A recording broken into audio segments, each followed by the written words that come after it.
Right, I think it's what you might need, Les. Let's get these batteries out.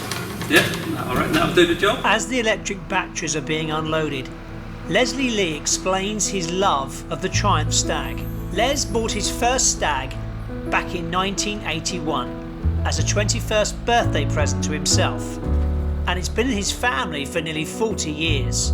But now he has a dilemma. Should he turn it to electric?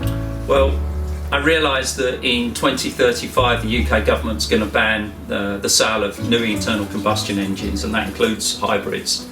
And so that made me realise, what are we going to do with these fantastic vehicles, all this heritage?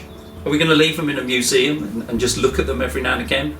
Or are we going to actually try and do something about it, something to keep them on the road where they belong? In researching it, that's where I met Nick at Eco Classics. Nick has the same philosophy as me. He believes that this needs to be done in a sympathetic way, a way that allows the whole process to be reversible so that we can electrify it. And if somebody wanted to, they could actually go back and would provide all of the materials and instructions to do that. This is JWP, as I called her, and she needs quite a bit of work, I'm afraid, but you know, fundamentally she's very sound, and you know, with just a little bit of work, I think we can bring her back to a standard that I'd be proud of, and something I'd be proud to hand on to the next generation.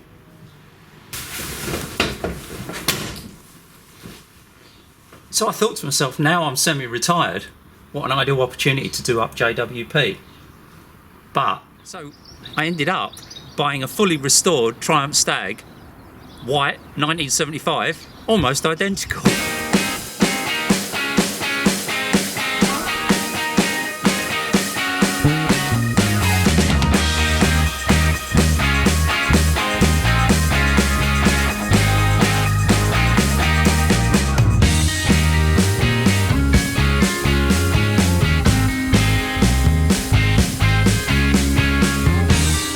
This one's got the fantastic upgraded dash, the beautiful motor-liter steering wheel that comes with, and it's also been enhanced mechanically, so it's got the 4-speed Jaguar gearbox, which is a common conversion in Stags, automatic Stags now. So it's really got everything that I'd want JWP to eventually be, I guess, as a vehicle. So, you know, this is the original Triumph engine.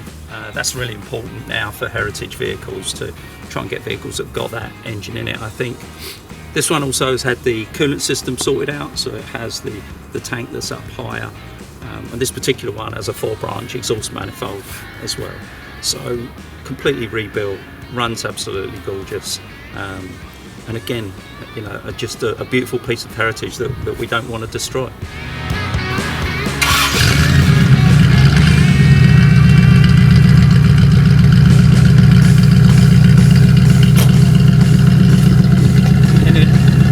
This electrification, that is a major problem. That sound, how the hell are we going to replicate that? Because for me, that's a really important part of these cars.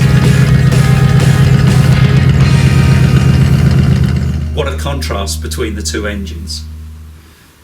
When I went out and got the new one, completely refurbished, the wife was not impressed.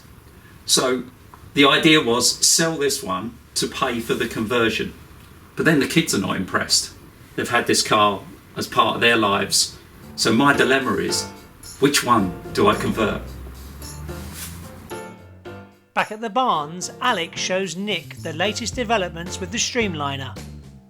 Well, we're trying to make a glider release, a tow release system, basically. Oh, right. Okay. Because on the dyno, it did show that we could actually pull away from a standstill. If that isn't the case, we will have to tow it with a vehicle up to a maximum speed of 60 miles an hour, which is the regulated speed. So when it gets to that speed, all the vehicle's stable and he wants to release the system, all he does is press that button. Whoa! That will release and away we'll go. And then off to 450 miles an hour, right? Yes. Wow. Well, we hope. So Alex, things are really progressing, right? I mean, it's got to the point where it runs. You've got a plan to go and get it tested. But the big thing is getting the body built, right? I mean, you've done some fantastic things. You've got Guy Martin involved, right? Guy's going to sit in the cockpit and drive this thing to 450 mile an hour. But you can't progress any further until you get a body built, right? And that's some expense, right? So how are you going to fund that? We want to get it up as a running vehicle so people can see it's a proper running vehicle. Yeah. And then with Guy on board, I'm sure it's going to progress much quicker now because he's given me a lot more enthusiasm to get going. I've seen that. I've seen how much you got involved in it recently, right? You've really got back on. You got your mojo back. Oh yes, definitely, definitely. And if anyone wants to support, get involved in it, please do. Please contact us. That would be great. Next time down at the Barns, how to convert an E-Type Jag by getting this to turn into this. Racing minis with something different under the bonnet, and Les finally makes a decision. Please subscribe to our channel in the link below, and if you can help Alex with his Streamliner, please get in touch.